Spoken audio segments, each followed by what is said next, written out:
Hello and welcome back to my RC channel. I'm Andyrc and today I'm going to be doing a news slash product updates slash channel updates video, and I know there haven't been many videos on the channel for the last few days, and that's mostly been because of this guy. So I've been doing my RC Explorer baby Tricopter build, and it's taken a little bit longer than a usual build because I've had to learn some new stuff. I mean, you know, we have got just 3 motors here and a servo on the back and tri-flight on the flight controller, and there's a feedback line from the servo into the flight controller, but it's been a great experience so far, and I don't know when the video is going to be available, but I'll just let you know that I am working on it.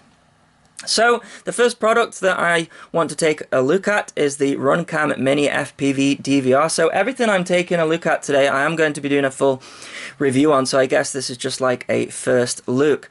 And there has been a trend of people putting standard definition DVRs into their copters. I guess the idea is that you have some kind of video recorder that doesn't have the video interference of a DVR, but maybe you are running races and you can't be running a GoPro because it's too heavy. So I've seen this as a trend, and Runcam has come out with their own one, of course, because Runcam have got their hands in everything.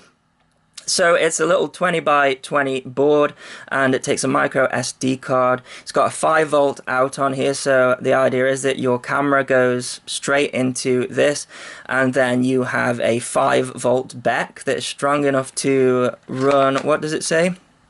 It's 250 milliamp there, and it actually tells us a lot of the specs here. So it weighs 3.5 grams. It's VGA, so 640 by 480, and it actually does take 3.3 volt to 5.5, so fairly low voltage range. You're going to be relying on the back, I would say, of your flight controller, and the HLRC style stacks that are this size, they have a pretty strong back. You know, they can run the Runcam Mini, so I can't see this being too much of a problem. And it actually records audio as well. The problem for me is I don't usually run audio off my cameras, so they actually have provided a little tiny manual here, so you can see we've got the video out, the ground, and then the voltage in. We've got a couple of LEDs on there, and then we've got the audio in, video in, ground, and then the 5-volt out to your camera.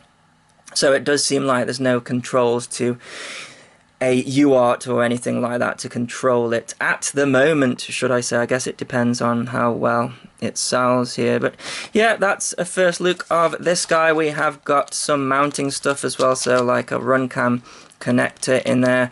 We have got the SD card protector, so that just sits in your stack over there. It stops your micro SD card pinging out there. So the next product is the SPC Maker 140X, not the X140. And you know, I usually say don't touch SPC Maker, but their last release was pretty good, and this one has specs that are just really interesting. It's come in a static bag here, and it's got the RC in power 1506 4100 kV motor, so the same as the Skyzone S140, and that has got me really interested, and I wonder if I'm able to maybe get a faster speed than the X140, so I think that is why I'm interested in that. By the way, SPC Maker, they have got a model coming out that has the Runcam Split Mini already in there, so that would be an interesting one to check out. So it looks like we have got the Gemfan flash props here, yeah, 3052. But I thought I would just show that one quickly. And speaking of speed, I got a few questions regarding my speed meter, and people are saying, oh, it's not accurate, radar and all of this business, and I think perhaps they are misunderstanding the reason for this. By the way, I do think this is pretty accurate. When I test it against the speed of cars, it's accurate, and most importantly, it's accurate against itself. So you know, I haven't bought this to be like crazy accurate, as long as it is consistent with itself. So if I've got a model and I put a higher pitch prop on there and it goes faster, or if I take a heavier model and it goes slower, it's really for that rather than, you know, me handing out speeding tickets to people. And I've tried a bunch of these as well.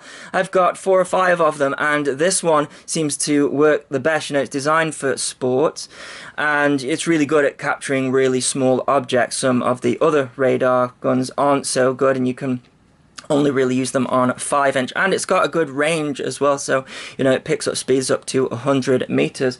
Some people did suggest why not try GPS, and you can, you know, I've had this GPS sensor for ages and never used it. The thing is though, GPS isn't that accurate either, or it can be inaccurate. For example, the GPS sensor on my phone completely gets speed wrong, and I hear that these frsky sensors as well, they usually give like a speed reading like 50 kilometers an hour more than, you know, a radar gun. So, you know, just because you're using GPS doesn't mean that it's completely accurate. And the problem with GPS as well is that, you know, especially with frsky, I'd need to hoot this up to a telemetry receiver such as the X4R SB, and I don't really use telemetry receiver. You see, it plugs in there and you have to connect up S port.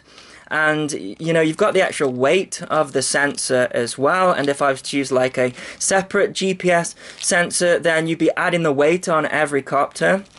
So like I say, I'm not really after the complete true speed. It's just to give a rough reading, and it seems to be accurate against itself, and I can just take any copter on the market and do a test with this one. And if I wanted to do that with this, I'd be adding this. I'm not sure whether this is too accurate or calibrated correctly either, and it wouldn't be as simple as just using this. So that is why I'm using radar, and as I say, I'm not in it to give anyone a speed ticket. So the next product I've got here is the Foxeer Micro Predator V2. Now, they didn't send me the V1, and I know a problem with the V1 was sort of like the blue coloring of it. So this is the V2.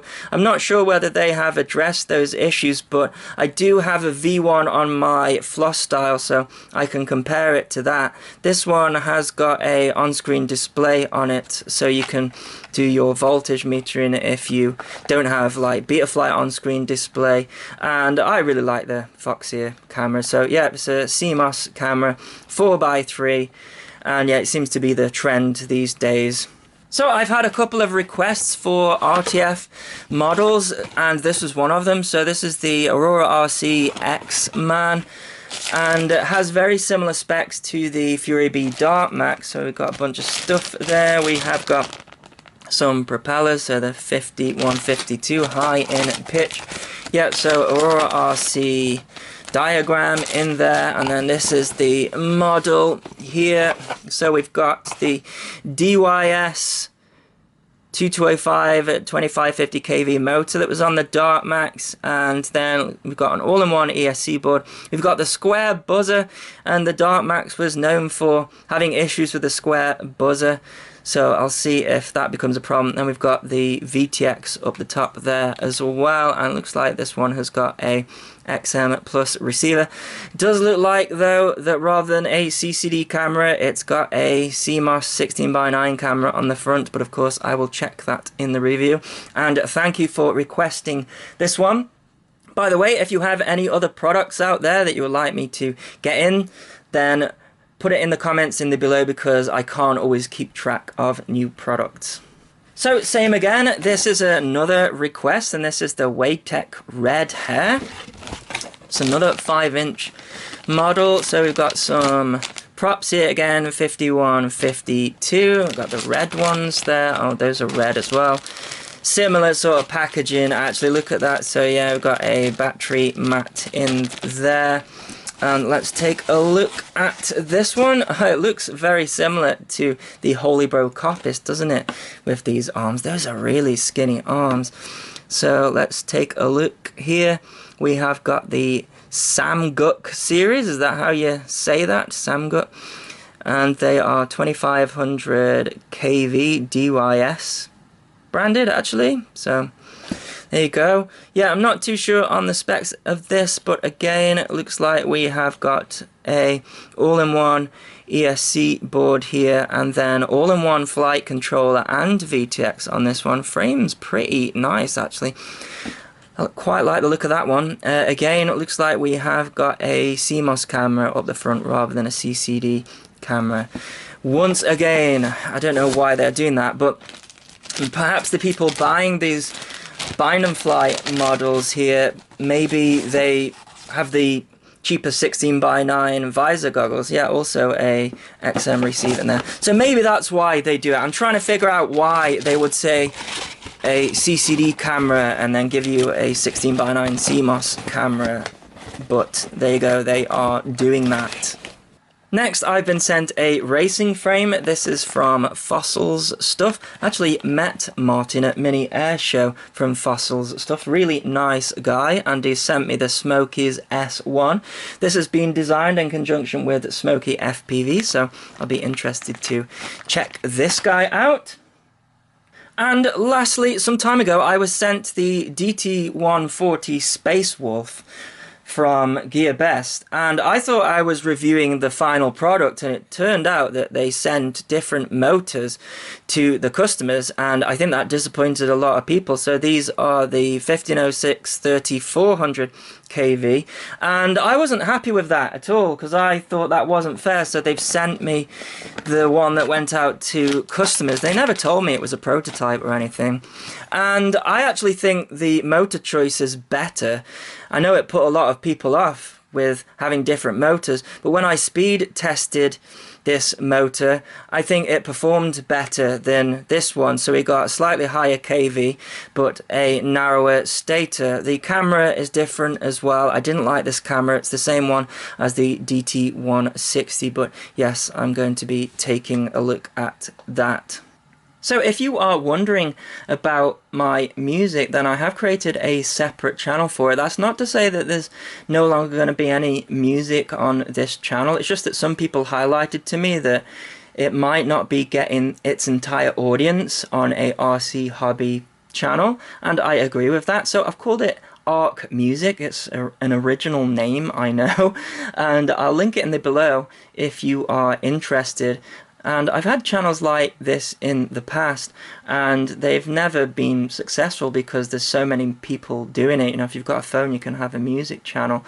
But I will try it anyways and see how it goes. You know, the last video that I did, the Slipknot cover, it was definitely pushing the limits of a general audience. But the reason why I posted it is I did this straw poll on the news video, and people said they would unsubscribe if I did non-drone related content, and the rebel in me just didn't want those people subscribed to the channel. You know, I wake up and I start doing this and I finish and I go to bed, and every moment is spent doing this, and if someone can't spend 1 second ignoring a video that they're not into, then, you know, I don't want them to be subscribed to the channel. I don't want them to be able to participate in giveaways, you know. So I released the Slipknot video, and I think I lost about 80 subscribers in total, and then 2 days later I gained like 200. So I guess you could say that it worked.